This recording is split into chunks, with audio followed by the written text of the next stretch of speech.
Jadi kita mulai nanam kentang kan dari sejak beres kuliah langsung jadi petani kentang. Kemudian lama-lama mulai 2007 saya ngerasa kita ada di comfort zone.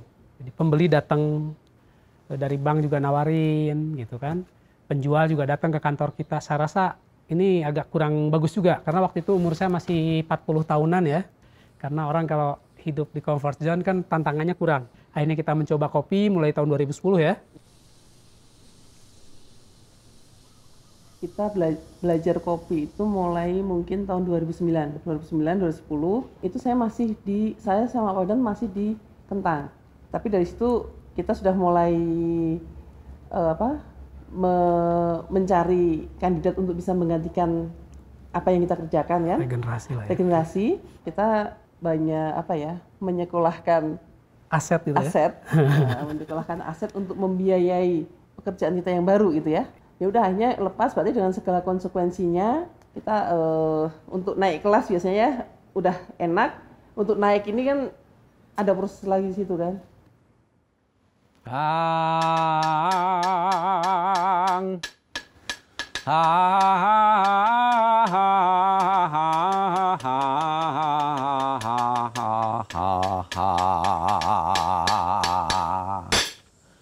Jawa Barat pada tahun 1830, seperlima lahan petani Sunda wajib ditanami kopi sebagai pembebasan pajak dalam bentuk uang.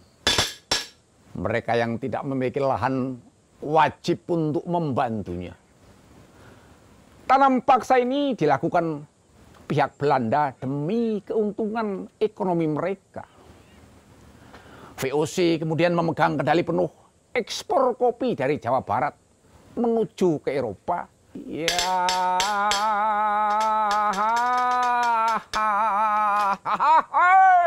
ayo kumpul, semuanya kumpul. Seluruh warga desa kumpul. Siap. Bagus ya. Sekarang dengar baik-baik. Mulai hari ini kalian semua harus menanam kopi. Mengerti? Tapi begini, anak istri saya nggak doyan kopi, dia mah sukanya makan sayur. Gimana atuh makan apa kalau semua ditanam kopi? Tidak semuanya, ini cukup 1/5 saja, ya. 1/5 dari lahan kalian, paham, mengerti? Ya, mengerti. Ya, ayo, sangka.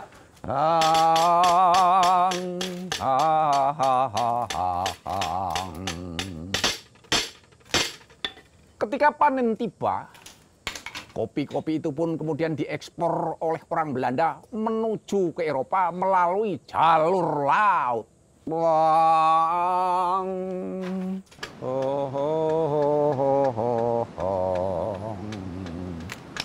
Protes para humanis dan juga para pengusaha di Eropa membuat praktik kerja paksa itu tamat.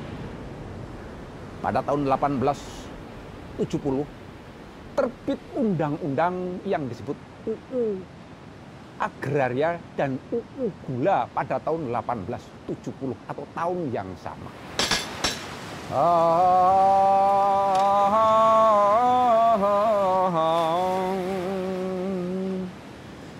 Inti dari undang-undang itu adalah memberikan perlindungan bagi para petani pribumi atas hak milik tanahnya dari penguasaan asing. Dari gelap terbitlah terang.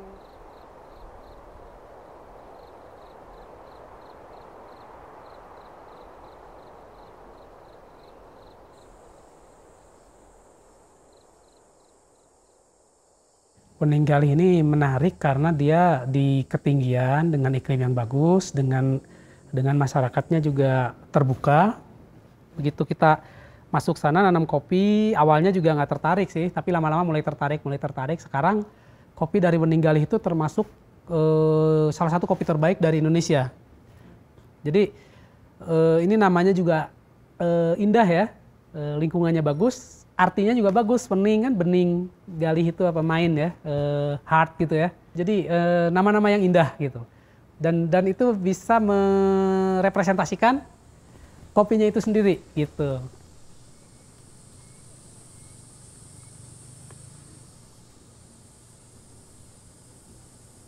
Jadi dasarnya sih kita mungkin kalau orang Sunda bilang kan sesuatu yang karenge, kadele, karampa, karasa. Jadi kalau kita cuma bilang, oh nanam kopi dong, bagus buat lingkungan, bagus buat masyarakat. Gitu. Tapi kita tidak melakukan apa-apa juga agak susah untuk diterima sama masyarakat. Jadi apa yang kita lakukan adalah kita kerjakan, kita nanam kopi sendiri di sana. Sambil cerita, ini sebenarnya kopi ini kualitasnya sangat bagus, bagus buat kesehatan, bagus buat alam, bagus buat ini. Sehingga masyarakat bisa mendengar, bisa melihat, bisa merasakan gitu kan. Lama-lama nggak perlu disuruh pun mereka akan ngikutin. Untuk memudahkan, kita siapkan sarananya. Belum punya kebun, kemudian suruh nanam kopi kan susah. Ini kebetulan pihak perhutani mempersilahkan masyarakat buat nggarap, buat nanam di bawah tegakan hutan. Jadi nggak perlu beli tanah. Akhirnya kita siapkan, oh nih kalau udah ada tanahnya kan ini bibitnya. Pami teh ati orang teh ieu wih di ieu peplakan sok naon eta pami wih di kebon di dieu. Ya kanu nyalira we nyore mainten melak kopi gitu. Melak kopi abg Bapak. Laki oh nuhun. Jadi kan modalna beta kirang Bapak tiasa ieu ngabon heula kitu di bayarna ku damel sapali Bapak. Mangga bibitna panginten nyanak heula ti dieu kayak di bono tina padamelan pangintennya. Ini kami terus hasil teh panginten dicalik ka dieu. Bapak tiasa, Bapak Haji. Biasa kayak ku abi di wasuh di dieu, di palping di dieu, pamitos beres kantun anak we ka kudang. Kudang mah tiasa diical ka mana kan tiasa. Setelah ditanam mereka kan kerja juga di tempat kita, dipraktekkan di kebunnya masing-masing gitu. Ketika panen, mereka nggak usah investasi lagi, orang nanam aja udah capek, udah keluar modal. Jadi tinggal dipanen, kemudian kita siapkan di lokasi penampungan. Jadi dari kebun tuh pulang dari kebun, naik motor, bawa sekarung 2 karung, langsung timbang, bayar, langsung dijual di situ. Pulang ke rumah dia udah nggak perlu repot-repot kan gitu. Jadi intinya kita mendekati customer dan mendekati mitra petani. Beda. Atas anu dua andai karung.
Pami pawilan melak kopi kahyongna nu damel sadayana melak kopi gitu ulah dugi ka nu damel teh ayeuna khusus kuli unggulnya di damel hungkul di damelna kahyongna nya lah ayeuna praktekna di dieu anu diajarna di nu pawildan engke praktek di nu nyarira gitu. Malahan abi teh secara teu langsung nganuhunkeun pisan ka Pak Haji gitu nya. Saatosna harita anjeunna peryogi padamel 40 urang teh sampai ka ayeuna teh jalmi anu ngiring harita ngebon di Pak Haji teh ayeuna teh kenging pengalaman aku kumaha. Hiji eta padamel anu kamari ieu teh 40 urang teh. Enjing-enjing didamel sampai ke tengah hari. Di tengah hari kaditunakeun ngebon anu pribadina gitu. Tapi samemehna mah eta teh urang dieu teh ngebon teh kana sayuran semacam kentang, engkol, pokoknya mah sayuran gitu. Menanam Ada dia alternatifnya. sudah kerja di kita itu untuk sehari-hari dia hidup Rutinnya, kan. iya. Tapi yang dia tanam kopi itu dia menjadi tabungan gitu. Mau nikahin anak, Tabungan. buat sekolah, gitu. Iya, terus Bangun kadang mau rumah. beli motor misalnya gitu. Jadi mereka uangnya nggak diambil dari penjualan itu. Dia simpen nanti kalau sudah kumpul saya mau beli motor. Ya alhamdulillah gini buat anu setahun kaduana kekengingan temberenannya sekedik kiai lega mah teu kiat kenging tegal sekedik oge panen kedua kenging motor mah praktit ta ayeuna panen nu ayeuna meser tanah deui di abdi teh teraskeun di ceng teh hayang taeun da hayang gaduh cita-cita ka payuna ceng teh hayang gaduh pangsiunan we istilahna mah canakeun sepuh.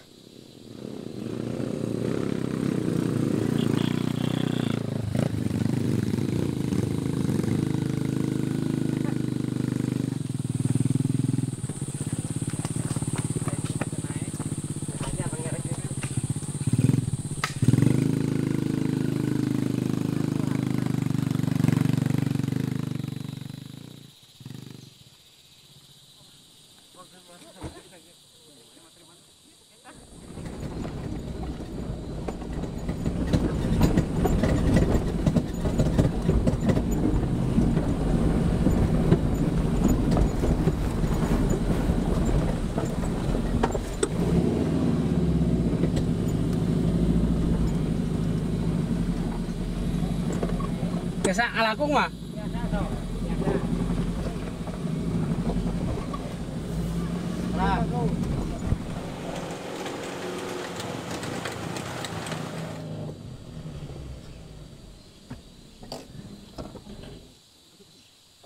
Kopi ini prakaranya kuat.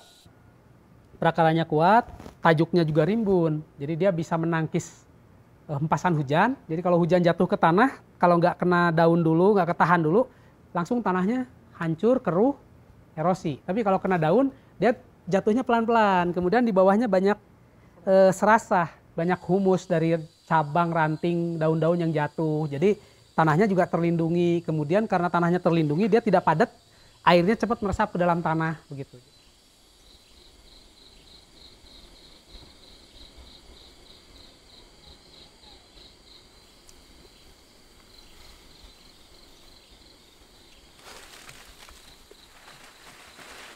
Kita merubah budaya kopi dari komoditi menjadi specialty gitu. Daerah lain juga banyak menghasilkan kopi sebagai komoditi. Iya. Kemudian kita pengen upgrade menjadi specialty. Kenapa? Karena kalau bicara komoditi ya gitu-gitu aja sebenarnya kan gitu. Ditimbang aja berapa kilo, harga per kilonya berapa gitu. Dan itu standar.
ada itu yang terinfus ya? Iya.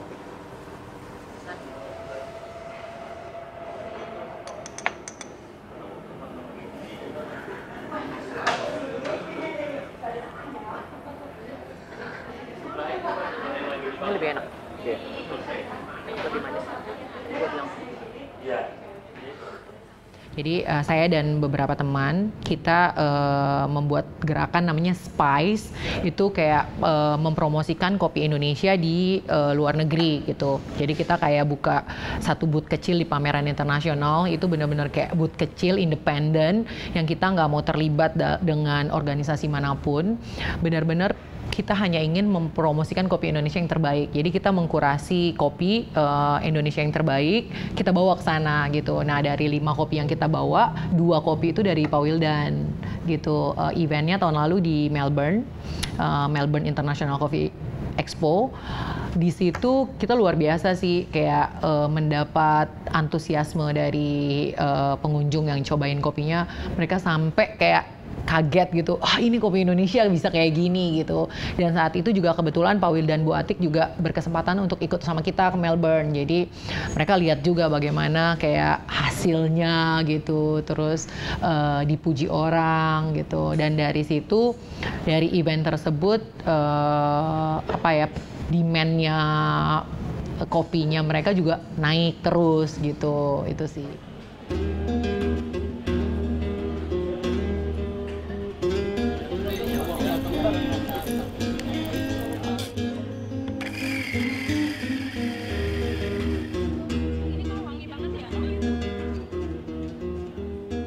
Kalau yang dari proses fetal ini dia rasanya lebih jelas gitu rasanya. Asamnya jelas, pahitnya jelas, terus kalau dirasa-rasa di akhirnya ada manis.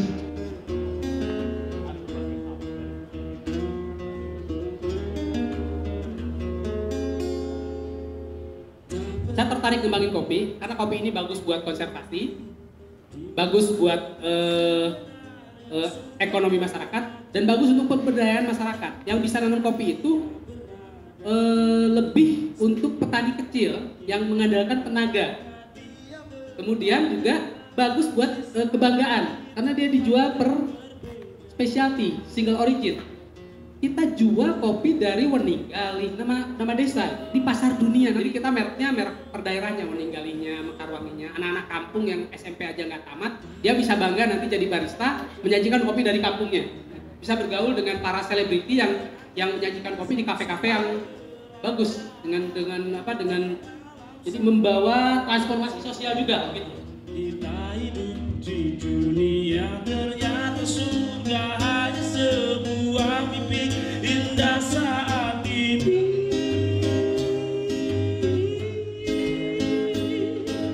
Tuhan berikan surgamu untuk saat ini.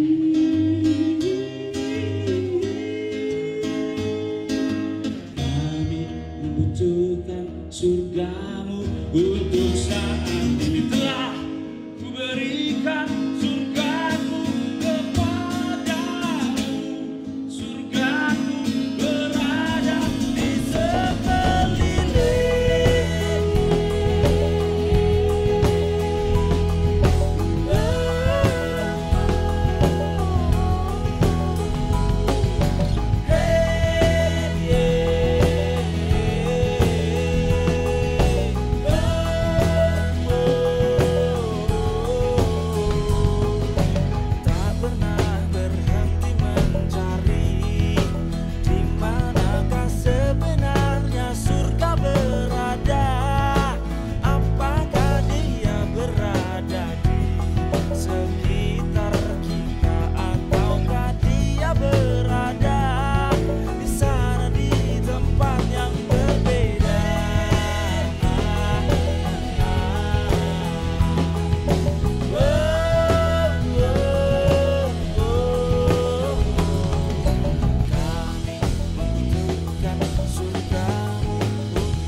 Surgamu untuk saat ini, ya, membutuhkan surga.